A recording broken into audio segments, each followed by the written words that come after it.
¿Qué tal? Muy buenas noches. En Vida Ciudad de México les presento hoy la segunda parte del Faro de Oriente. Vamos a verlo. La Fábrica de Artes y Oficios de Oriente representa una propuesta alternativa de intervención cultural. Su objetivo es brindar una oferta seria de promoción cultural y formación en disciplinas artísticas y artesanales a una población marginada física, económica y simbólicamente de los circuitos culturales convencionales.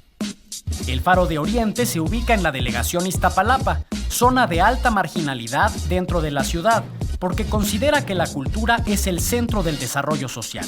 Iztapalapa aloja 5 de los 10 reclusorios de la Ciudad de México y, en contraste, tiene un espacio cultural por cada 19.139 habitantes. Por lo que la impresionante nave de concreto que alberga el Faro, obra luminosa del arquitecto Alberto Kalach, sintetiza la naturaleza del proyecto.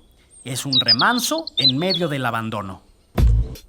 Hacia el final de la avenida Ignacio Zaragoza, Kalach le quitó la grandilocuencia a su arquitectura y la dotó de utilidad social.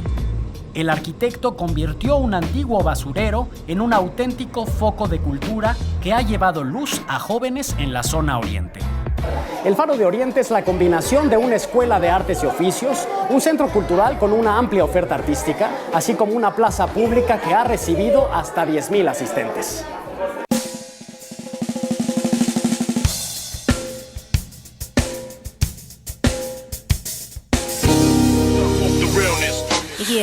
En este espacio se ofrecen servicios como la Biblioteca Pública Alejandro Aura, que cuenta con un acervo que asciende a los 18,000 volúmenes, 4 galerías de arte, la principal, central, sueños, rarezas y proyectos, y las rejas perimetrales, además de un área de exhibición alterna en la plaza pública del Faro, cineclub, la ludoteca, que promueve el desarrollo de los niños en un ambiente familiar, programas como Sábados de Faro, domingos infantiles y eventos especiales con actividades como mesas redondas, conciertos musicales, conferencias, danza, teatro, performance, encuentros, festivales temáticos, presentación de libros y revistas, entre otros. El Faro tiene esa sensibilidad de permitir que los pequeños puedan explorar muchas disciplinas artísticas hasta que encuentren ellos la pasión por algo.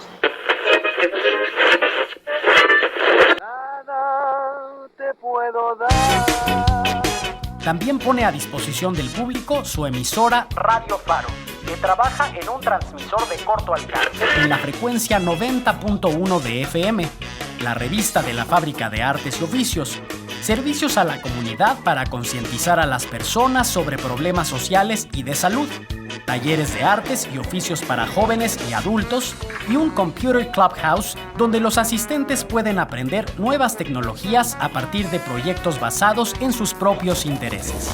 ¿Cómo es que puede acercarse la gente que nos está viendo ahora en la televisión a estos talleres? Tenemos alrededor de más de 40 talleres que se ofrecen para los pequeños, edades de 3 meses hasta 16 años.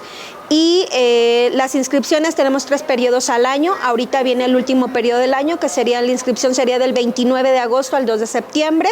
Requisitos: únicamente copia de identificación oficial del padre o tutor y 2 fotos del menor. No tiene ningún costo. Su seguridad está guardada por una reja simple, bastante porosa, que sirve como lienzo para grafitis.